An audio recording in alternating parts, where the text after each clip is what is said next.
ang Pilipino ba talaga pang world class? Yes.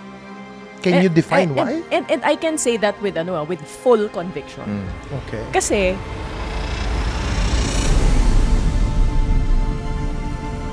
so pag sinabi natin neuroplasticity, it's our brain's ability to rewire itself.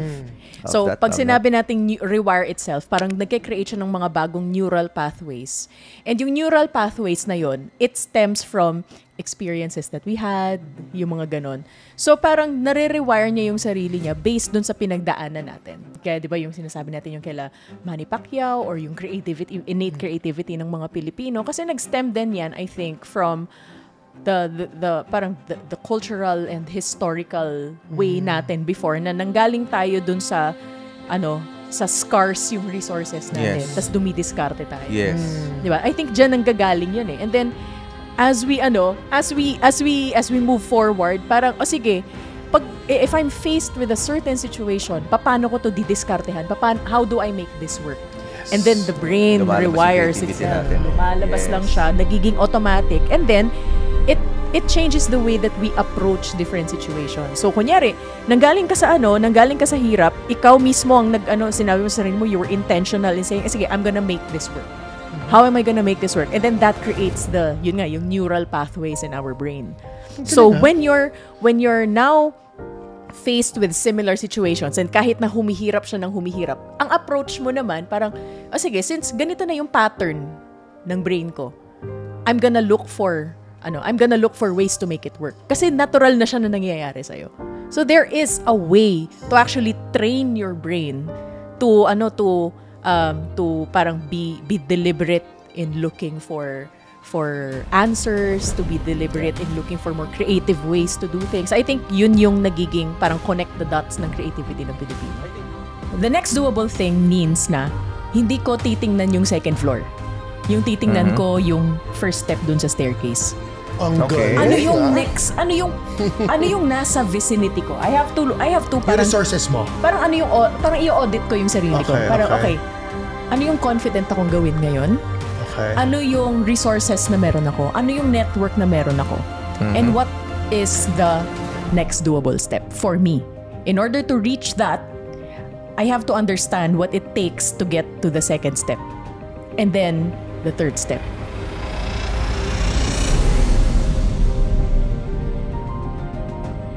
Pag hinimay mo ang word na multi-passionate, sasabihin mo yung passion. Diba? Saan ba nanggaling ang word na passion? Passion comes from the Latin word passio, which means to suffer. So, pag sinabi mong follow your passion, to every Filipino creative right there, watching right now or listening right now, I want to say na you are not lost. You are simply trying to figure things out. Because ang ibig sabihin ng lost,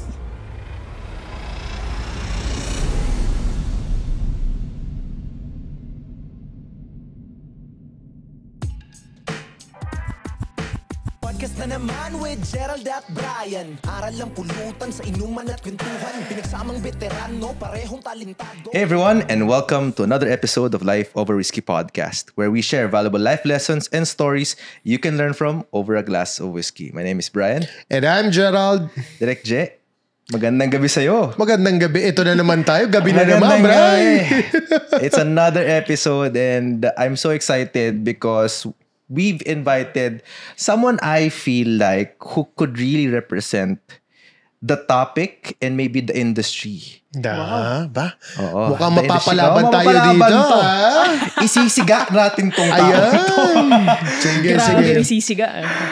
Introduce ko na. Ayan, so sige. The guest for tonight is a multifaceted creative entrepreneur, educator, and communication strategist specializing in human-centered marketing. As Chief Communication and Marketing Strategist of Braveworks Inc., now a marketing consulting agency she founded with her husband, she has produced over $500 million in results for clients ranging from micro-entrepreneurs to global brands. Her expertise in content marketing, creative entrepreneurship, and personal branding has been featured on major platforms including ANC Business Roadshow, CNN Philippines, When in Manila, Rappler, Adobo Magazine, and GMA Lifestyle. In 2003, she launched the Brave Creators Lab, an education ecosystem teaching creatives how to become better entrepreneurs and entrepreneurs to become better creatives. Napakaganda nun. As a TikTok educator, by the way, nag-content creation din siya. Grabe, Direk. She was shortlisted in the top 17 for Best Education Creator at the 2023 TikTok Awards lang naman, Direk. And made the Best of TikTok 2023 list. She continues to innovate as an educator on the business of creativity and communication while also consulting for brands, corporations, celebrities, and politicians. Currently pursuing certification in neuroplasticity, she's further enhancing her unique approach to marketing and communication by incorporating principles of neuromarketing, consumer neuroscience, and behavior change. Grabe, sobrang mouthful. That's all. That's all Welcome, Kia Abrera. Grabe, Kia. Sabi sa'yo, Can I just multifaceted. say something? Yes, get direct. Gerald left the group. TLDR.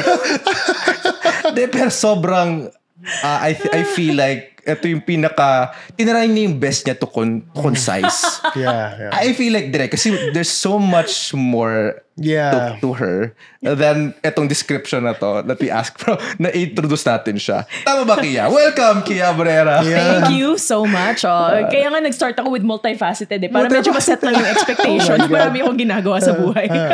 Sobrang dami. And thank you again for being part of this episode. Thank you for the invite.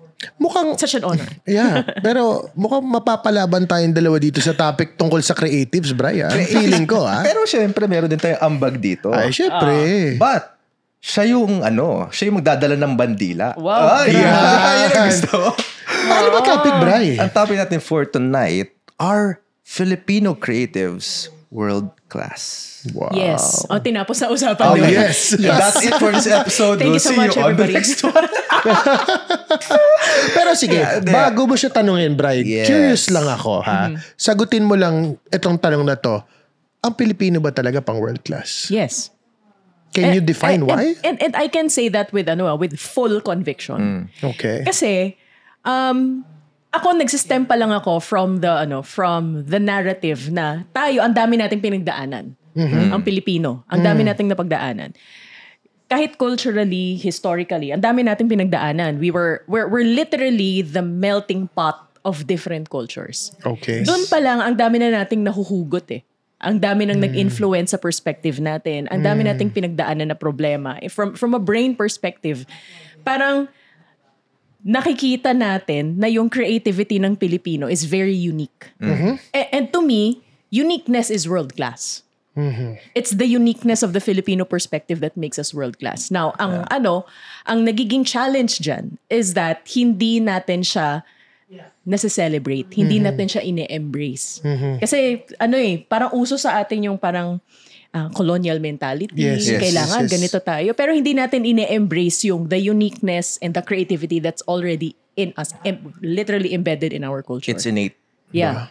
Galing. To expound more on that, muna, bago tayo mag-expound, maybe gusto malaman ng ating mga kalubarkada, Direk, saan ba nanggaling si Kia Abrera? Ano bang background mo before maybe you're the Kia we know today? Can you share more about your historical background? Historical Sorry. background. Dinosaur age ba to? Pare? Back in the day. So, bali yung ninuno ko in the 7th level. So, obviously, I came from a family na talagang may creative itch. Okay. So, ang mom ko, well, my dad is in the marketing field talaga, business management, business marketing field. Ang mom ko naman was from the Cultural Center of the Philippines. She worked in the Office of the President ng Cultural Center. So, nung bata ako, na-expose ako early sa mga cultural performances. So, naalala ko na nung mga around grade 4, grade 3 ako. My classmates would rave about, uy, Pokemon, Pikachu, ganyan, anime, ganyan. Ako, Miss Saigon. Oh my gosh. Wicked. Doon ako lumaki, mga classical music. Yes, So I was yes. exposed to Love it. that kind of parang nanonood ako ng Madrigal Singers. Ganyan. Yes. Doon ako lumaki. So, and I also grew up in an environment na excited ako to learn. They made learning fun for me. My parents made learning exciting for me. Siguro na-bless ako na na-expose din ako sa mga teachers who also, parang ako, hinanap ko sa teacher yung ano ba yung parang kung ano mang subject yan. Pag hindi ko siya na-enjoy, I will find something about it that I will enjoy. So learning, parang intrinsically, I found something in learning that I learned to love. Yung sinasabi mo sa school, right? Ano, trumpets ba tong school mo? Hindi. Actually, I went to 5 or 6 different schools. Oh, okay. So, nag-start ako sa Montessori, sa sa Cavite. Okay. And then, Perpetual Help. Oh. And then, sa PAME, Holy Family, dito sa QC. And then, sa Iloilo. And then from Iloilo, nag-college ako sa UP Diliman. So dun ka na nag-focus sa mga stage career mo, parang gano'n? Actually, kasi mahilig ka sa Miss Saigon, sabi mo, sa mga plays, musicals, theater. Yes. Ang love ko for performance and theater. I mean, I would honestly say that music was my first love. Music talaga ang first love ko. Kasi my dad was a choral singer also. He was the president of the Letran Choral. He used to tour all over the world as well. So doon din nag-start yung love ko for, listening to the Madrigal Singers. Tapos yung first ko na performance actually when I was like in kinder, ganyan. Alam mo yung mga nagde-declamation contest, ganyan. And then I remember one particular time in my childhood na may nakita akong singing contest pero ongoing na yung singing contest. Okay. Tapos sabi ko sa nanay ko, gusto ko mag-join. Gusto ko mag-join kahit na ongoing na yung singing contest. Nag-practice naman ako. So what my mom did, my parents are very supportive of mga kalokohan ko nung bata ko. We went to the car. Ano yung gusto mong kantahin? Practice natin sa car. So nag-practice ako sa car. I think yung kinanta ko nun, pakisabi na lang na mahal ko siya. Pakisabi na lang na mahal ko siya. Okay. May mahal siyang iba yan, di ba? Bata pa ako, tas yun yung kinakanta ko. And they let me enter. Wow. And no, I did not win, but I enjoyed the heck. It's the experience. I enjoyed it. As in, ano pa yun with my microphone, and nagkakamay pa ako dun sa mga audience. Talagang feel ko siya. And I really enjoyed that feeling. And then, nagtuloy-tuloy yung love ko for it. Alam mo, nararamdaman ko yung ano sa passion yung passion. Ramdam mo, no? You can't fake that. You can't. You really can't. No? Galing lang. Nakakatuwa. So yung panahon na yon, you were exploring on things that you're interested in, particularly in theater, expressing yourself through music. Yeah, in performance talaga. Nung bata ako talagang yun yung gusto kong gawin. So anything that has to do with me being on stage, either that's declamation, oration, or singing. Pero particularly, I gravitated towards singing, music, ganun. Kahit dancing, cheerleading, basta lahat ng pwede kong gawin. Your dad was one of the biggest influence mo when it comes to singing. Yeah. For music, it was my dad. How about your mom? Mom mo is into arts. Marketing siya, di ba? Marketing. My mom is in, nasa management yung mom ko. Tapos, after CCP, naging treasury director siya ng Robinsons. Okay. So, pero my mom also used to play the piano. Okay. So talagang in-encourage talaga yung mga namin, mga creative pursuits namin kahit nung bata kami. Pero Kia, did you came from a rich family, middle class? Middle class. Okay. Yeah. My parents did what they could. Okay. Everything that they could to provide for us. And kami, I wouldn't say kasi na na yung hindi ako nagkaroon ng magandang childhood, ganun. In fact, I loved my childhood. Kasi I've always felt the support from my parents, and I had really good role models growing up. And I think isa yun sa mga naging catalyst din sa kung bakit I went into supporting creatives, because I had the support growing up. Not a lot of people do. So I know what it's like na growing up, pursuing a passion that I had and having the support around me. And not a lot of people have that support. So why not create an environment where they can have that support? Nice. Grabe. Galing. That's what that's what fueled everything. What you're doing right now. So, pupunta na tayo sa topic natin. Okay. Okay? So, sabi mo, world-class ang mga Pinoy. Diba? World-class. So, can you define more na kung bakit naging world-class ang Pilipino? Sabi mo kanina, world-class kasi parang naging ano tayo? Ano yung sabi mo kanina? Melting pot. We are. Diba? So, can you elaborate more? Bakit?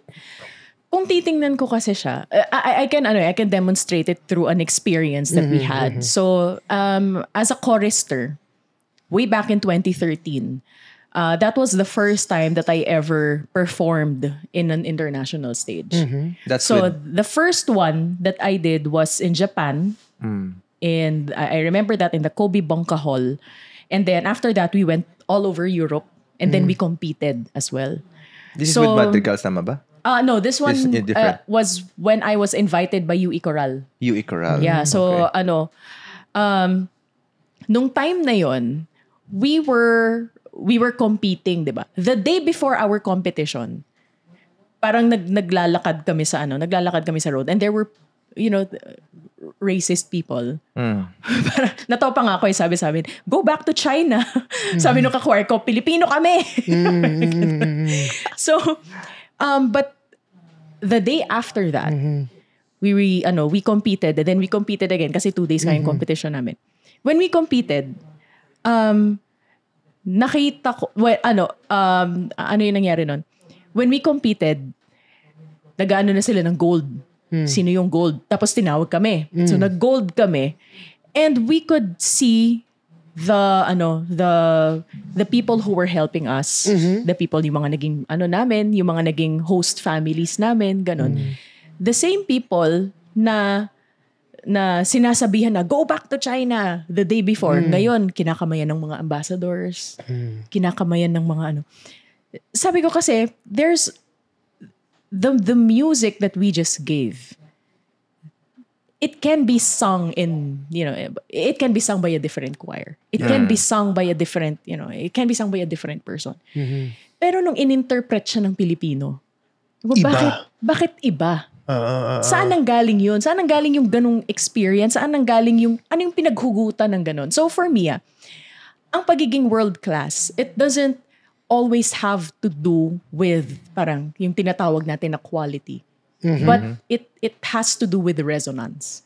Ang galing. Parang what ang galing, ano yung ginagawa mo na universally nakaka-relate ang mga tao. So if you're doing that, kunyari, sasabihin mo na world class ka na graphic designer. Bakit? Is it because you're giving quality? Kasi quality, parang very subjective din pag sinabi mong quality. Pero the reason why something is world class, it's because it resonates universally. Meron tayong Manny Pacquiao. Athlete to athlete. May Manny Pacquiao tayo. Meron tayong Efren Bata Reyes. Billiards. Meron tayong Yulo. Meron din tayong Paing Nepomuceno. Diba? Yeah. So technically, sila yung GOAT. Sila yung GOAT dun sa field na yun, right? Yeah. So, yun yung sa mga athletes natin. Now, for sample, right now, SB19. Sila yung GOAT na sa P-pop. Yeah. Sila yung paved ng way, diba? Kung sinasabi mo, you're speaking kanina in behalf of sa music industry. But paano naman yung mga athletes natin? So ang tanong ko, tingin mo, ano yung advantage, bakit yung mga ibang athletes natin nagiging world-class din sa tingin mo? I think ganun din Parang if I'm going to translate parang the way that people resonate, kasi yung mga athletes natin, you can be the best in the field. Diba? You can be the best in the field. Pero sometimes, yung mga nakikita din natin ng mga world class, minsan hindi sila yung mga nagpo-first Nakikita mo yung mga videos nun minsan ng mga tao na ganito yung story nila. This is the narrative that they're working with. So may kinalaman yung backstory? May kinalaman yung history natin. History mismo. Yung history natin as Filipinos. Kasi the reason why these yung mga underdog stories. Kasi tayo, as Filipinos, we are underdogs. Creatives, we are underdogs. So parang we are the underdogs of the underdogs. Yeah. And when you go, for example, yung yung story ng SB19, ito din, yung mga atleta natin, na parang, most of them, they will come from, hey, hindi ako sinusuportahan. Minsan, hindi ako sinusuportahan sa sarili kong country. Pero pag naka-reach na ako ng certain level, doon na biglang nagkakaroon ng support for me. Diba? Parang, sa kanila, there's the entire journey behind it eh. And it's not necessarily the achievement that makes it world class eh. It's the journey that made it world class. And there's good and bad in that kind of narrative. Na aantayin mo pa na dumaan to sa sadsad na paghihirap na naigapang na. Kasi there's a lot of people na kung hindi sinuportahan, hindi tuloy niya na fully realize yung potential niya. Right? Yeah. So parang ako siguro ang emotion ko or hinanain ko lang dun talaga is, we have to give these people the support that they need. I think medyo na-relate ko yung story mo kanina, Kian, na, what if they had supportive parents na kung ano yung gusto mong gawin, magagawa mo. For sure, kumbaga that's one thing off of your mind na I'll do whatever it is that I can to be the very best in what I do. Yeah. Diba? Yeah. I think it also has to do with hindi pare-pareho yung journeys kasi. So there's always and this is a narrative that I feel very strongly about. Dati gusto ko tong sentiment na to. Ngayon parang it just infuriates me. The sentiment of if I can do it, you can do it too. I like to challenge that sentiment kasi I feel like it oversimplifies everything. Gets. Kung pinagdaanan May ko to, true kaya to a mo certain rin. extent. Yes. Pero hindi siya ganun kasimple. It's not simple at all. I agree. Parang sa akin, nagawa ko to kasi for example, nagsakripisyo naturuan ako. Yung sacrifice kasi parang there are people who can sacrifice a lot more or parang may capacity sila to sacrifice a lot more than someone else. Kasi kunyari ito, ang sacrifice sa kanya means sacrificing food on the table, sacrificing relationship, sacrificing a roof over my head. Yes. Yung sa kanya, yung sacrifice is medyo hindi ganun ka.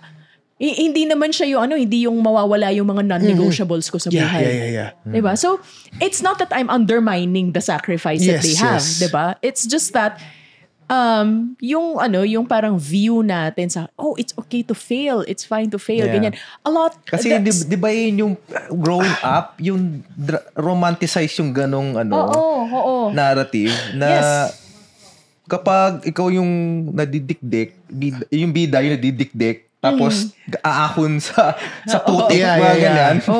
Parang story ng Count of Monte Cristo. Kaya marami may gusto nung Count of Monte Cristo because ginulpe hanggang sa nakaahon, bumalik ng nag-revenge, parang ganon. Pero alam mo na, for some reason na-excite ako sa mga takes nyo. How about you?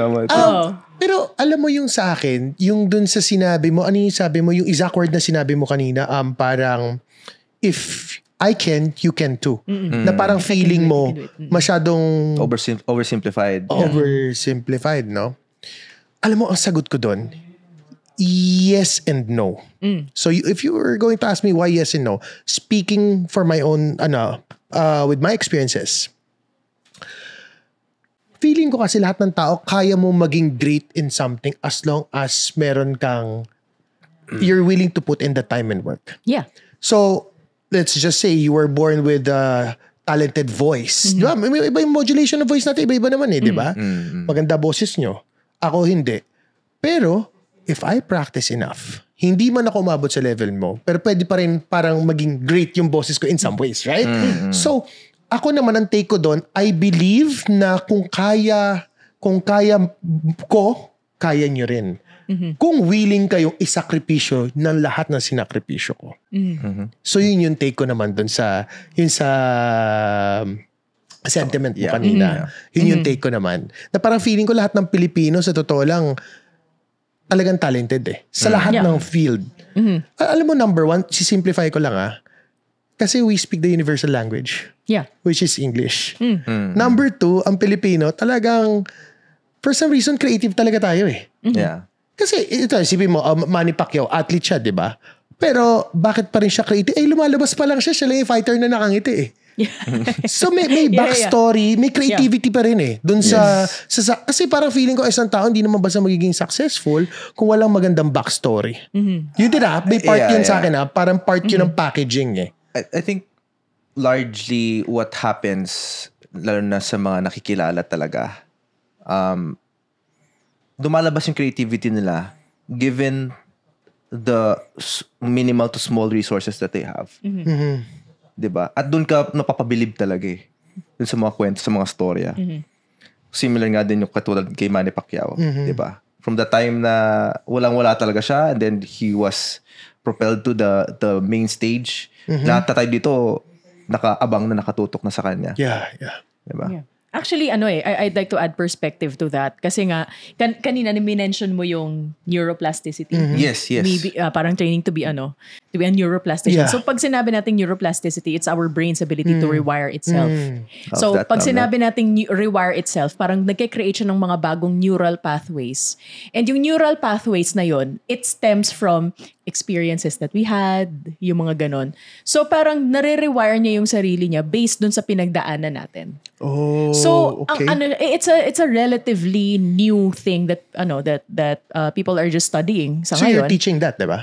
I'm incorporating that in the way that I teach and also in the way that I market and Okay, communicate. understand. So, yung sa yung sa ganung sentiment, kaya di ba yung sinasabi natin yung kaila Manny Pacquiao or yung creativity, innate creativity ng mga Pilipino, kasi nag-stem din yan, I think, from the cultural and historical way natin before na nanggaling tayo dun sa sa scarce yung resources natin, tas dumidiskarte tayo. Yes.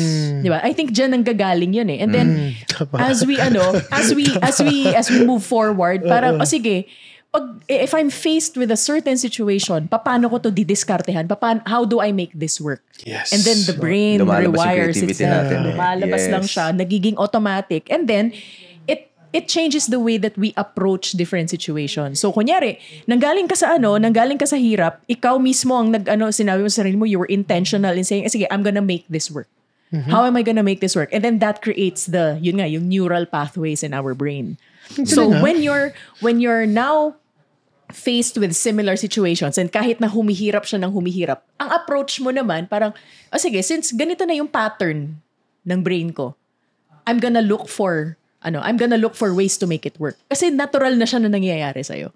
So there is a way to actually train your brain to parang be deliberate in looking for answers, to be deliberate in looking for more creative ways to do things. I think yun yung nagiging parang connect the dots ng creativity ng Pilipino. So I think aligned to what you're sharing right now, kasi di ba you're also into behavioral change, right? That's in a way that's ganun yung approach natin, no? Maybe you can also share in the context naman. Of course, there are a lot of creative Filipinos out there. Yeah. Paano nila ma-change yung ganong maybe narrative na sa sarili nila? How can they fully maximize their potential? Actually, diba? Sagutin mo yan. Sa pagbabalik ng Life Over Whiskey. But teka muna. Eto na, Direk. Eto na ang part na magtatanong tayo ng top 3 qualities ng ating guest na nadalang. Kia, ano ba ang top 3 qualities mo as a human being? Ayan. As a human being. As a person? As a person, number 1, I don't know kung this is a quality, multi-passionate. Yung? Uy. First time ko narinig rin yun. First time. Actually, narinig ko na. Pero sa podcast natin. Ako, first time ko siya narinig. Multi-passionate. Yeah. Multi-passionate. Okay. Maraming gustong gawin sa buhay. Okay. Maraming gustong gawin sa buhay. Number 2, hindi ko alam din kung this is categorized under pero I am addicted to learning. Addicted to learning. Yan. That's number 2. And number 3, I am overexcited. Ayun. Multi-passionate, addicted to learning, And ano yung last? Overexcited.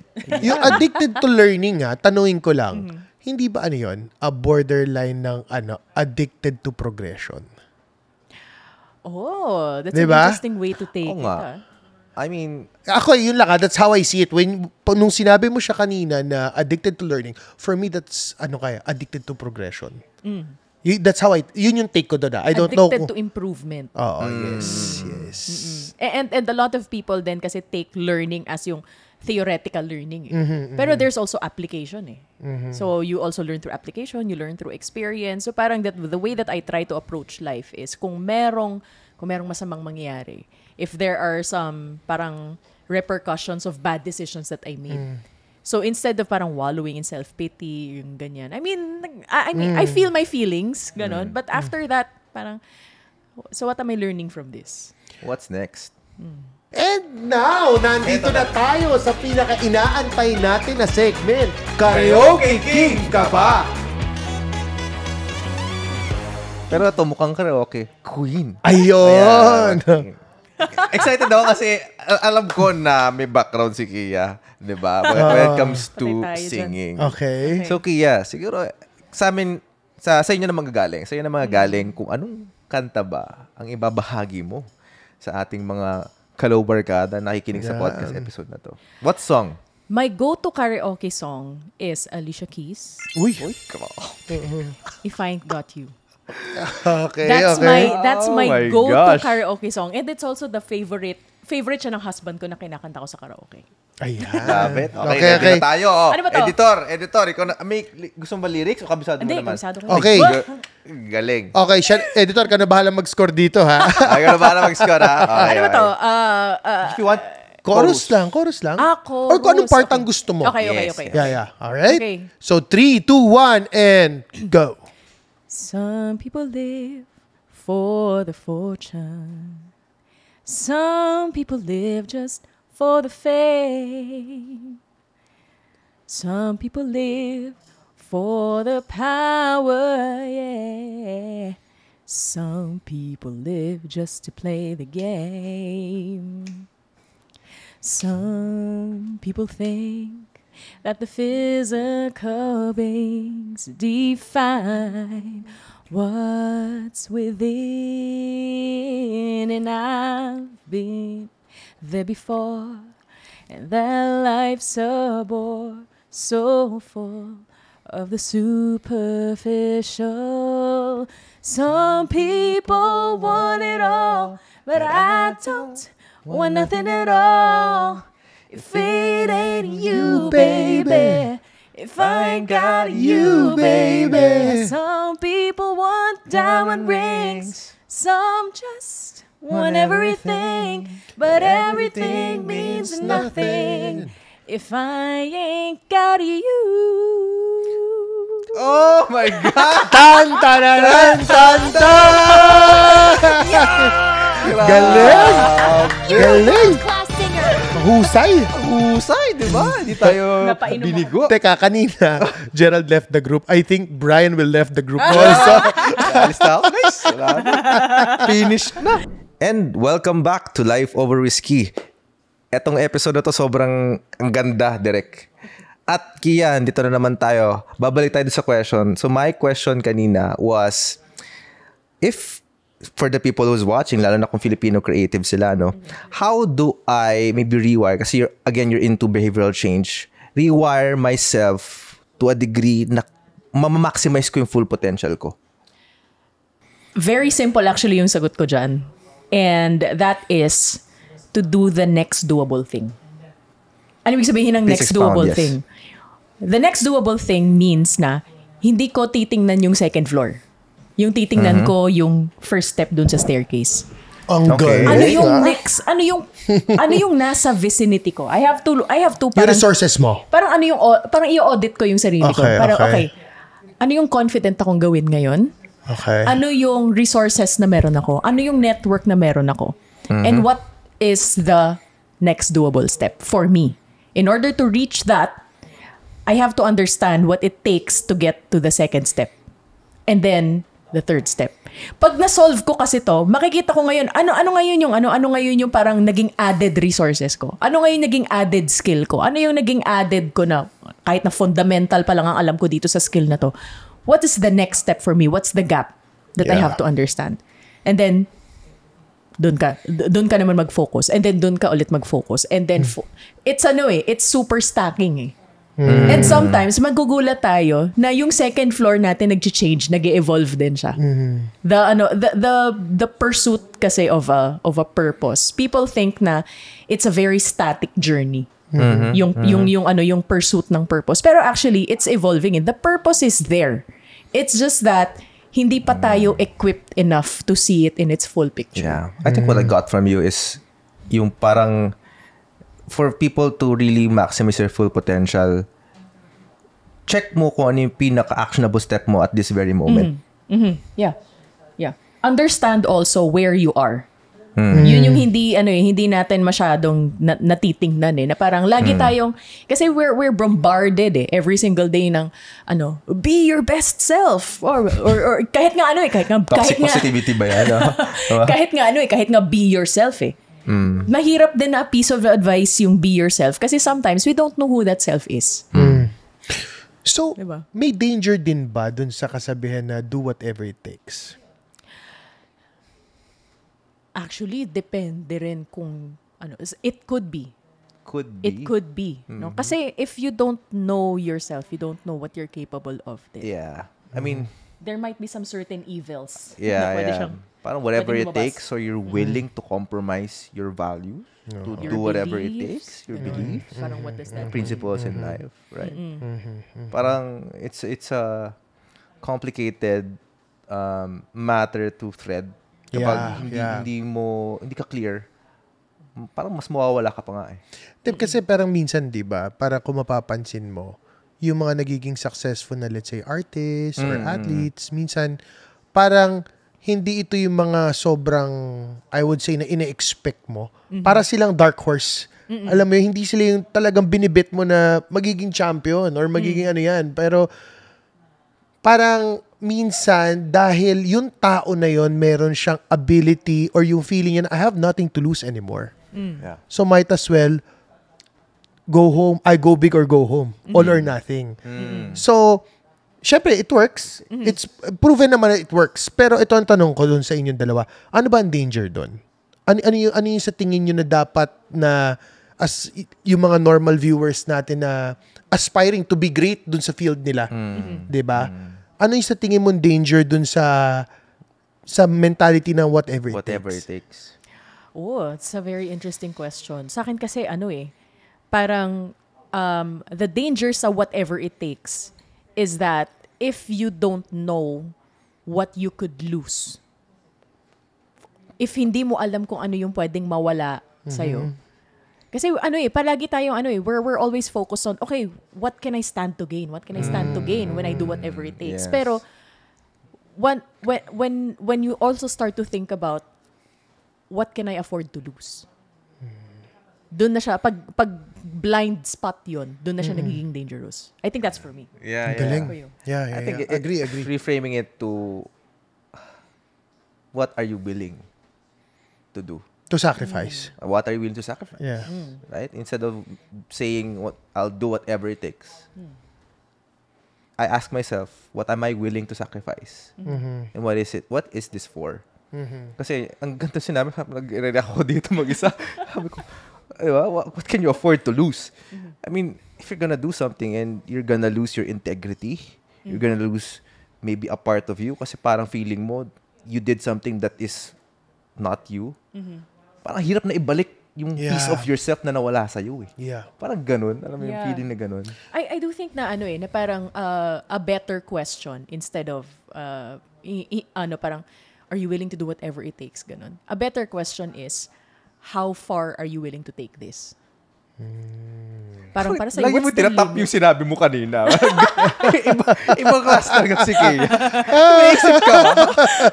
Naisip ka pa doon, how far are you willing to take this? Pero ako, guys, Mind parang blown. feeling ko, siguro kailangan din i-check ng tao yung purpose and goal kung ba't mo ginagawa Yeah. Kasi parang sa akin, kahit magkaroon ka ng mentality na whatever it takes, pero hindi mo rin alam yung purpose, ba't mo siya gaya. Para kang kumarera na hindi mo alam kung may finish line, hindi pwede.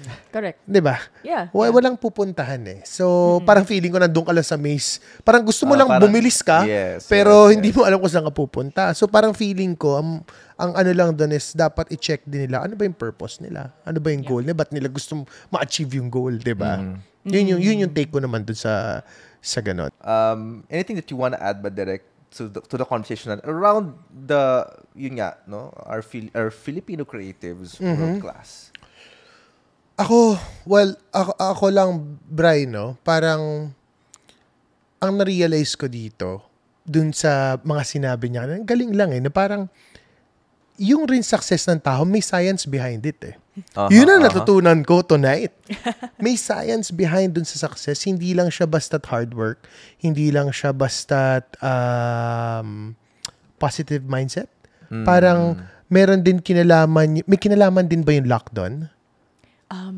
Perhaps. But I think, sa akin, it's not just, parang hindi tayo overly reliant. Okay. Sa luck. Pero ang pinaka natutunan ko doon, ang question pala lagi, ano ba yung willing kang isakripisyo? At pasok pa ba sa values mo yung isasakripisyo mo? Yun yung natutunan ko dun sa ano eh. Kasi like Brian, tayo, parang kami ikaw eh. Ano kami? Multi-passionate. Multi-passionate. Yes. Pero natutunan ko, ang galing lang na minsan pala kailangan i-check mo rin eh. Parang yung purpose mo, ba't mo siya gagawin, ano yung goal mo. Tapos natutunan ko rin na dapat pala, hindi ka din, tignan mo rin muna yung surroundings mo. Tignan mo rin kung ano yung kakayanan mo as of the moment. Kasi di ba masyadong yun nga minsan natutunan ko rin na sinabi mo na parang masyadong nagagasgas yung term na kung kaya ko, kaya mo rin. Kasi na hindi na nakikita ng tao yung picture behind it eh. Yeah. Yun yung learning ko sa kanya. Galing nun. Galing, sobra. Ikaw. I think, as Filipino creatives, siguro sa conversation natin, a lot of us are multi-passionate. And we are not defined by just that one thing. Ang dami. And that comprise us as human beings na maybe you're interested in graphics, you're interested in music. Hindi tayo limited in sports. Hindi tayo limited to just that one thing. So what I'm trying to get by this point is, Filipino creatives are multi-passionate. Filipino creatives have so much to offer in the world.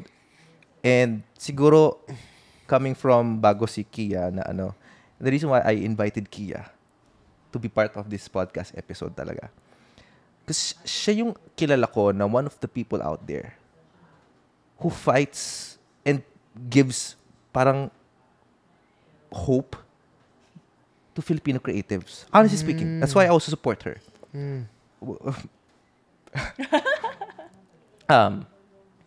Because there's a lot of people out there who doesn't have a voice. I'm nararamdaman ko kasi sa kanya yun. So that's why parang sabi ko, even Kia, minsan I still remember yung event natin na parang kinakabahan ka. You remember that? Yeah. Parang sino-sino pa ba yung magtutulungan, but also the people who are in the same space, in the same industry. Naalala ko na kinakabahan ko to speak in Ilika Summit. Anong ginawa ko? Pinag-pray over niya. I pray for you. Kasi, ang ganda ng storya mo na your parents supported you to pursue what you wanted to do in life. That's the same with me. Parang kung ano yung gusto mo gawin. Kaya siguro feeling ko in a way nag-resonate tayong dalawa. Kasi we want to be that voice for other people. And maybe that's also a call for anybody who's listening na if you can't see it yet, if hindi ka pa willing to bet on yourself, know that there are people like us who's willing to bet on you. Yeah. sorry, medyo nag-emotional ako kasi, you know, I appreciate this person so much. And all the initiatives that she's doing, you know, if I really can, I would support. Yeah. So, how about you, Kia? Alam ko medyo nag-emotional tayo, pero siguro to the conversation natin. What was your takeaway in this episode? Actually, ang ganda ng ang ganda ng naging flow ng conversation. I didn't think that it would go to that direction. So parang I think just for every Filipino creative out there, and I appreciate I appreciate the sentiment talaga right. And nagdadwell ako dun sa word na multi-passionate. Yeah. Kasi pag hinimay mo ang word na multi-passionate, sasabihin mo yung passion, di ba? Saan ba nanggaling ang word na passion? Passion comes from the Latin word passio, which means to suffer. So, pag sinabi mong follow your passion, what are you willing to suffer for? Di ba? Kaya, di ba? Passion of the Christ. Di ba? Ganun yun. So, pag sinabi nating multi-passionate, the reason why why Filipinos are world-class, it's because we are multi-passionate. Ibig sabihin, ang dami nating naging suffering. Ang dami nating pinagdaanan.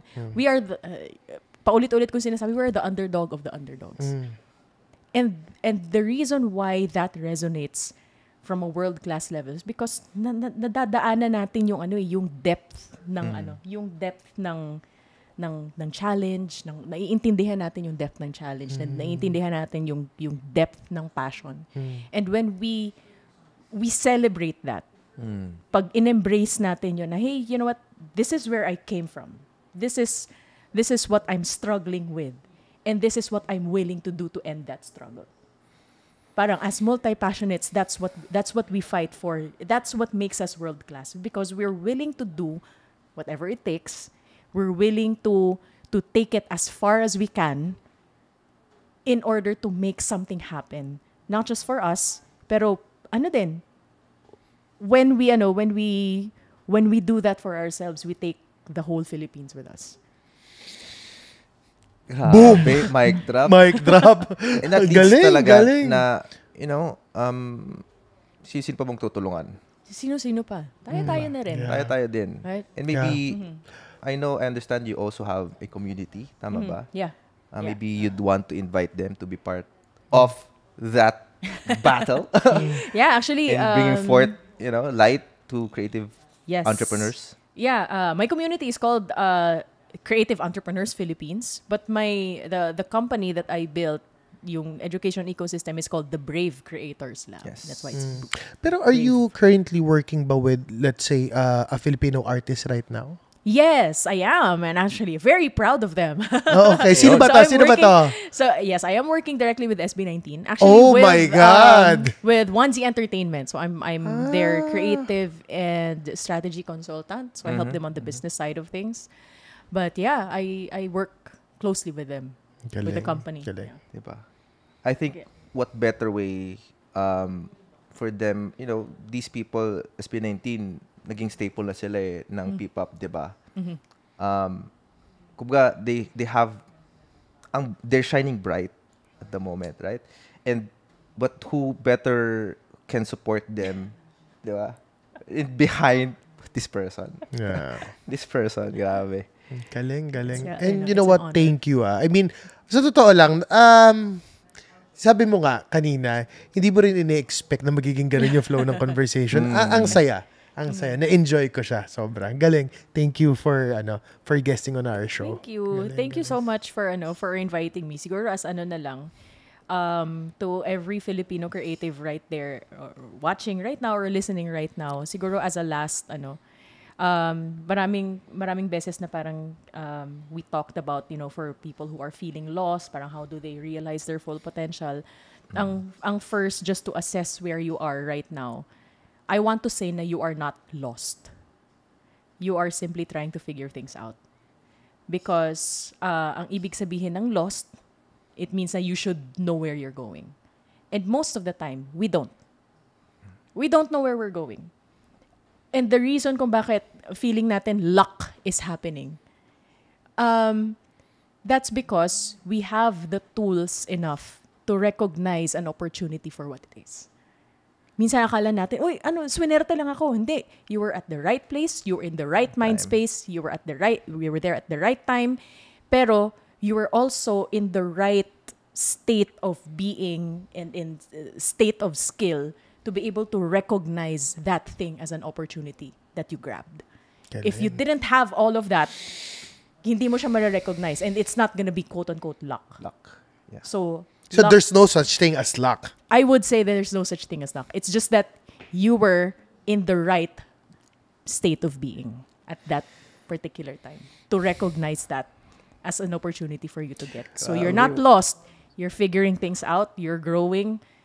You're deepening your roots. Ganyan. Mahirap i-celebrate yung mga hindi nakikita, pero i-celebrate mo kung nasan ka ngayon. Ang galing. Bray, What a way bakit, to end this bakit episode. na ka? Parang hirapan ka huminga kanina. Ako rin eh. Nahirapan din ako huminga eh. Kaya pa napapansin. Because, again, there's, I think, umuusbong na yung mga, so to speak, lighthouses out there, especially here in the Philippines, na giving voice to people who doesn't have one. Mm-hmm. Kaya talaga I'm somewhat passionate around this and seeing those kind of people as well. Diba? What better way to end this episode, diba? With our takeaways. And follow niyo po Kia Abrera on all social media platforms out there. Yep. As well as Life Over Whiskey. And with that, Direk, Yan. We'll see you on the next episode. Cheers, guys. Cheers. Cheers. Saan tayo sober man o tipsy, aral makukuha mo sa Life Over Whiskey.